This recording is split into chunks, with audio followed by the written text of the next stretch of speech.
Kaibigan, pag-usapan po natin na 5 warning signs na kulang ka sa vitamin D. Alam mo, hindi natin pinapansin tong vitamin D. D as in dog, pero napakahalaga ng vitamin D. Nakita nila to.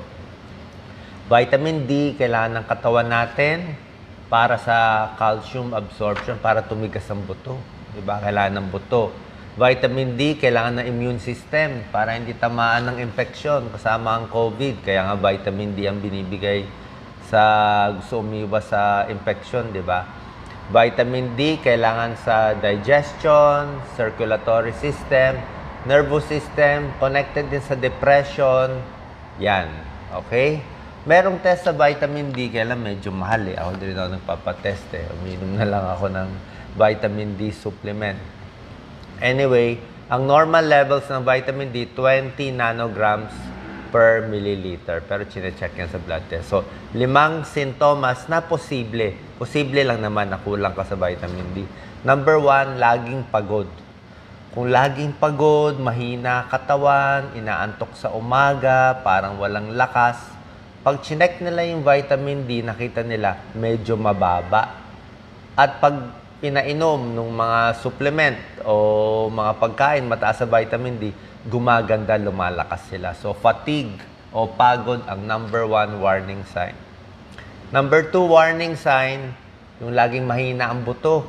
Yung minsan na-fracture, natumba, lalo na kung may edad. Kasi vitamin D, kailangan to sa calcium absorption, pampatigas ng buto. Bone health, para makaiwas sa osteoporosis, ayon to sa Mayo Clinic. May isang meta-analysis ang pag-aaral, pag kulang ka dito sa vitamin D3, itong D3, mas mabilis masira ang buto. At mas matigas ang buto ng taong mataas ang vitamin D levels. Okay? Mamaya, tuturo ko kung paano, ano yung simpleng paraan na tumaas ang vitamin D. Number 3, ito, immune system. Low immunity, ito pinakamaganda, infection. Pag mababa ang vitamin D mo sa katawan, mabilis ka tamaan ng kasama na to. Kasama COVID, kasama trangkaso, upper respiratory tract infection, pati tuberculosis. Dati, nung wala pa tayong gamot sa tuberculosis, siguro mga 80 years ago, ang binibigay sa mga may TB, vitamin D. O dog, vitamin D.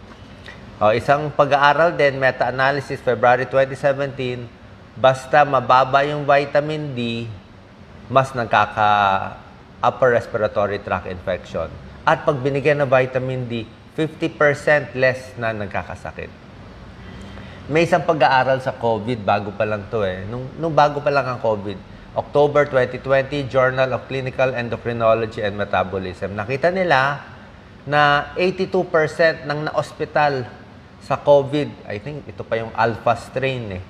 82% na na-hospital, mababa sa vitamin D. Kaya inisip nila, kaya doon nauso yung vitamin D eh. Diba? Kaya lahat ng mga supplement ngayon, vitamin C, vitamin D, pati zinc, yung tatlong, hindi naman proven, pero wala naman masama kung iinom tayo nito. Pampalakas ng katawan para sa lahat ng sakit. Number 4, muscle pain, joint pain, muscle pain. Ito, marami namang dahilan ng muscle pain. Pero nakita nila yung mababa sa vitamin D, possible na ito rin yung isang medyo non-specific to eh. Di ba? Maraming cause na baka mahina lang, sakit ng muscle. Pero yung mababa sa vitamin D, nagkaka-muscle pain din. And number 5, hair loss, nalalagas ang buhok. Lalo sa kababaihan, lalaki kasi pag na-hair loss dito kami, di ba, sa tabi. Sa babae, pag nahuhulog ang buhok, kadalasan manipis tsaka dito sa tuktok. Dito sa may puyo, diyan na nakakalbo ang babae, sa lalaki dito sa harap naman. Yun yung male pattern, female pattern. So, hair loss. Natatawa ako kasi maraming mga fake na advertisement ginagamit lahat yung mukha ko, mukha ni Doc Lisa. Huwag po maniwala, wala pa ko na-advertise kahit isa. Kahit isa, wala pa. Huwag kayong magpapaloko. Anyway, hair loss, possible sign din. Ha? So, maganda ma-check yung vitamin D kung talaga may problema kayo dito. Hair loss, muscle pain, lagi nagkakasakit, buto mahina, laging pagod. Meron pa ibang sakit na posibleng connected sa vitamin D, hindi pa klaro. Yung mga may depression, ulyanin, dementia, makakalimutin, prostate cancer, at erectile dysfunction. Mahina ang manoy. So, pinapacheck ang vitamin D. Ngayon, ito na yung gusto nyo, home remedy. 1, 2, 3, 4. Ito. 4 na home remedies. Ito, madali lang to, ha. Ang number 1, pinakamadali, uminom ka na lang ng vitamin D supplement. Ako, binigyan ako nito. Ito binigay sa akin, Oh. Any brand, ayoko hindi ako nag-advertise. Pero ito binigay sa akin, vitamin C, 500 mg sodium ascorbate. Vitamin D3, cholecalciferol, 2,000 IU. Mataas itong binigay sa akin. Zinc citrate, 15 mg. Tama lang itong zinc. So, yung vitamin D, iba-iba ang dosis. Merong 600 IU, international may 800. Actually, iniinom ko dati parang 300 lang or 400. Ito binigay sa akin 2,000, medyo mataas. Pero yung iba, 1,000 IU, pwede na. Wala namang masama dyan. So, pwede kayo mag-supplement kung feeling nyo, wala namang masama Kung feeling nyo mahina kayo, o takot tayo sa mga sakit dyan, ako iniinom ko na lang to. So, vitamin D supplement pwede. Kung wala kayong pera pang supplement, gusto natural, pwede rin. Number 2 tip is magpa-araw. Pwede magpa-araw sa umaga, sa hapon, wag lang tanghaling tapat, 'di ba? Ayaw mo naman masunog kasi sobrang araw, mangingitim ka, medyo kukulubot, pwede magka-skin cancer, although hindi man ganun kalakas ang skin cancer sa atin. Pero may tulong konti, kailangan balat So minsan yung iba sunbathing, 'di ba? Expose sila para maraming parts ng skin nakaaraw, hindi lang nangingitim. Pero yung nagpapaaraw, huwag din masyadong matagal. Umaga, hapon, 15-30 minutes, pwede po yun. Nag-exercise, wala namang kaso. May konti lang tips sa nagpapaaraw. Ito, walang magagalit.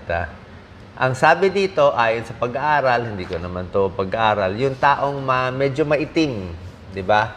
Kung medyo maitim ka daw, marami kang melanin. Marami kang melanin. Ito, research natin. Marami kang melanin. So, ibig sabihin, kahit nagpa-araw yung medyo maitim ng 15 minutes, tapos yung medyo maputi 15 minutes, yung mas maputing babae, nakuha na niya yung vitamin D niya.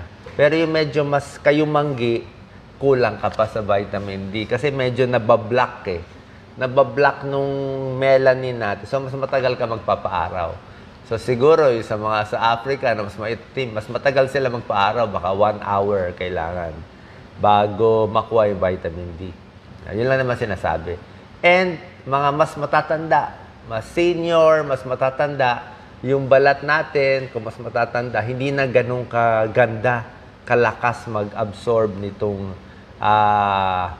pag-convert ng vitamin D. So, mas matanda, mas matagal din magpapaaraw. Kasi meron parang skin enzyme or cholesterol na nako-convert nagiging vitamin D. So yun ang natural way. Konting araw. Ha? Number 3, pwede kunin ng vitamin D sa pagkain. Okay? Pinakagusto ninyo, egg yolk. Diba? Egg yolk. Itlog. Kainin nyo na lahat. Scrambled egg. Oo, sabi ko naman, pwede naman mag-itlog. 1 a day. So, pag isang itlog sa araw, di 7 eggs in a week. Pwede yun. 7 eggs in a week. Pati yung pula.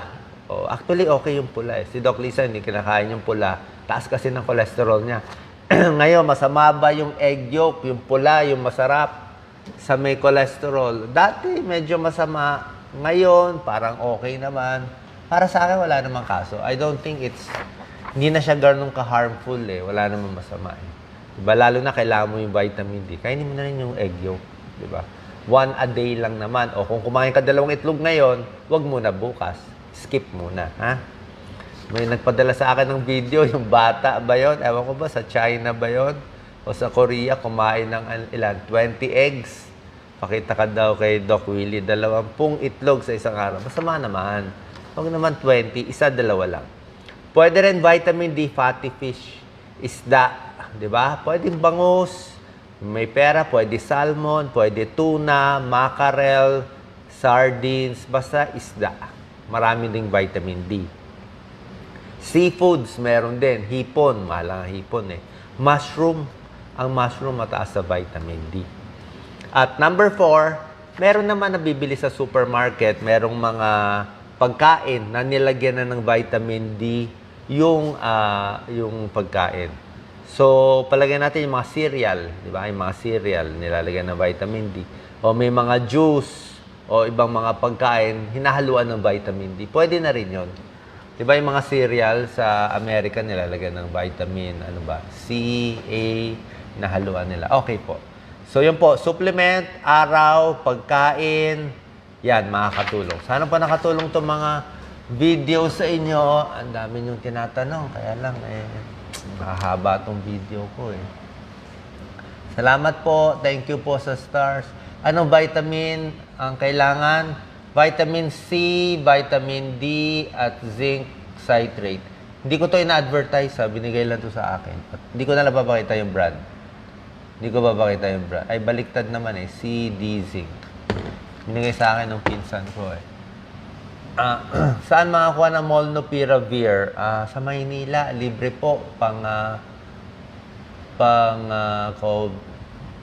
Nabasa ko Oo. Sa Maynila, may Molnupiravir. Tsaka sa February 10, darating na yung Bexovid na maganda. Okay? Blood pressure, gaano kataas? Pwede ba uminom ng vitamin D kung may kidney failure? I think pwede rin. Kidney failure, tanong niyo muna sa doktor niyo. Medyo ina-adjust ang medicine Depende. Kung konting kidney failure, pwede. Pero minsan ina-adjust natin kung pang kidney failure. Okay? Sana po nakatulong tong video. Thank you so much. Titingnan ko yung mga tanong niyo. Sasagutin pa natin yan isa-isa. Salamat po. Thank you.